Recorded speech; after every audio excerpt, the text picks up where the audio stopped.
Hola, Español 2. Ahora tengo la explicación del examen con los adivinos. So, first things first, you need to have an adivino. I have mine. You need to have yours because this is, again, interpersonal communication. So, let's take a look at this.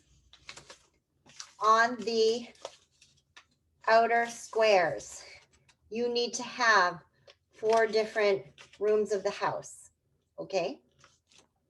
On the triangles that are usually tucked inside and away, you need to have numbers. I would stick with numbers up through, I think I said 12. Okay, you don't want to make them too high because who wants to count like super high when we're doing this? Okay, and then you want to have some preguntas.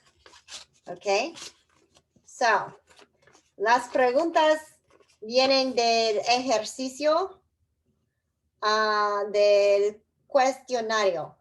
So I am going to show you right now exactly where my questions came from.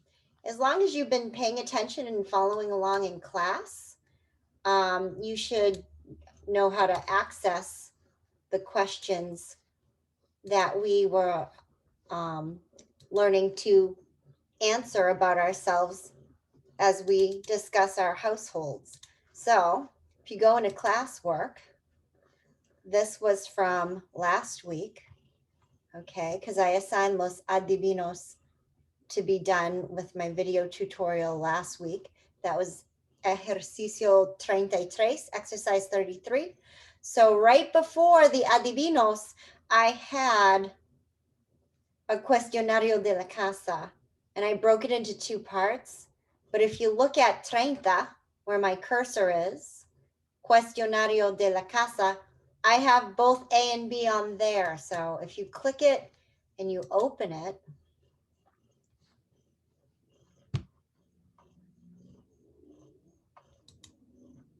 here's where the questions came from.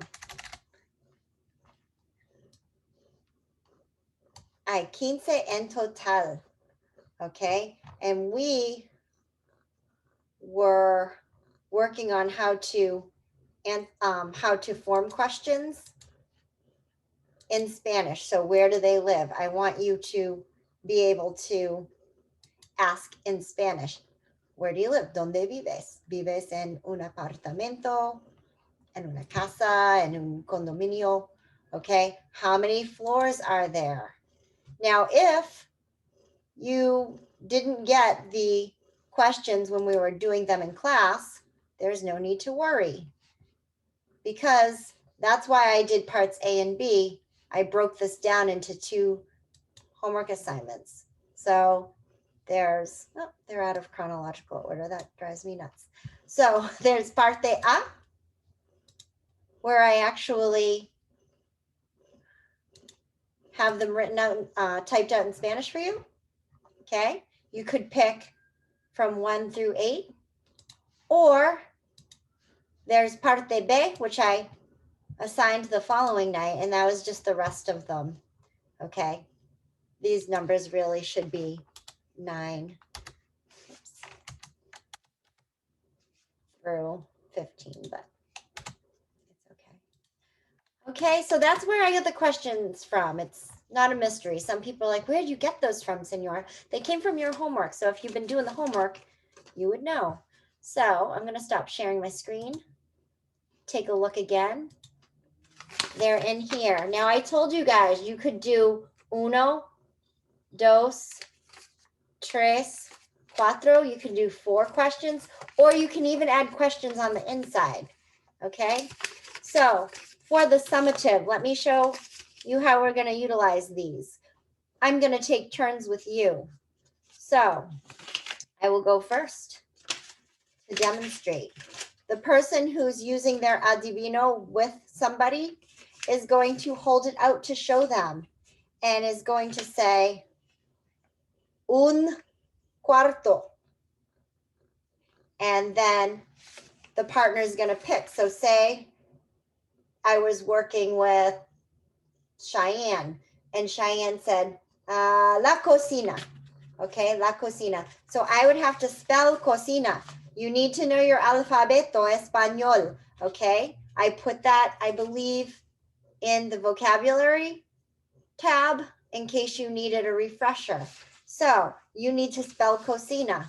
Just good practice to spell the vocabulary that we are learning.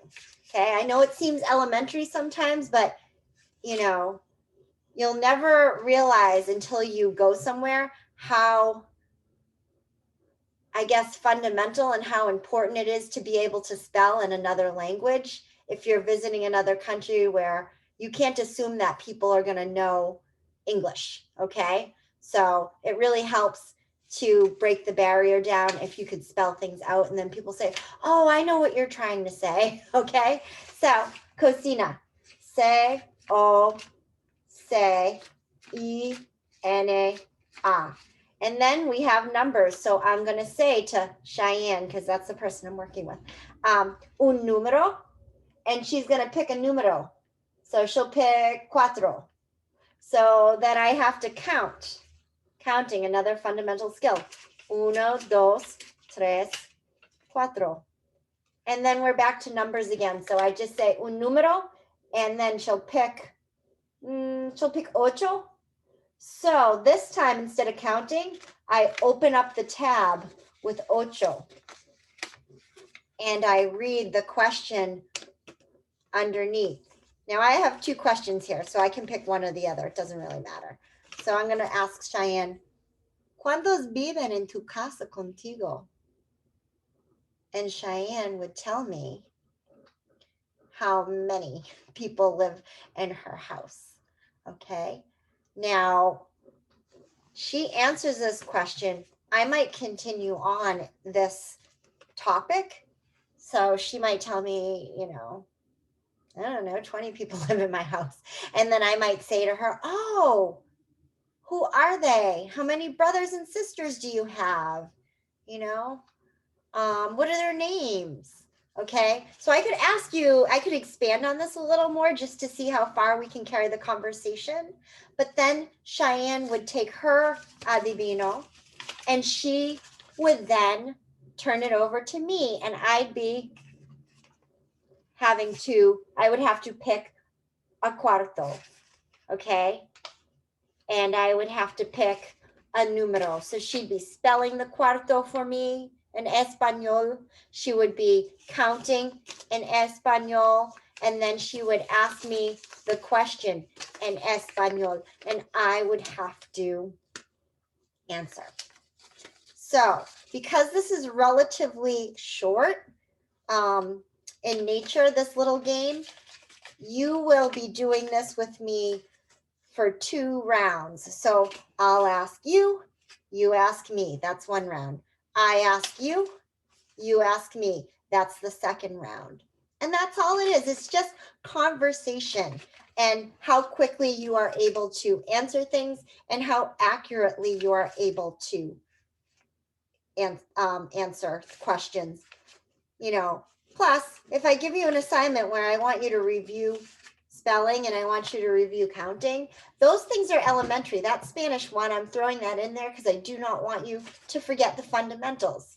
Okay, so I hope this clarifies this assignment for you. And that's why I wanted you to do it well ahead of time so that you had time to practice with a partner.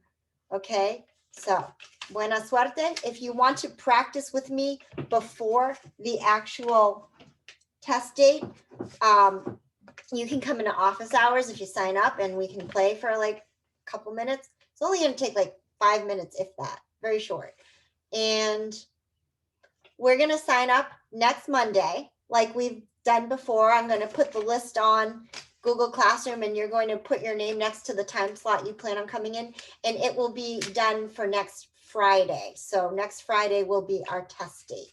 If there are any questions, just let me know. All right. Buena suerte. Ciao.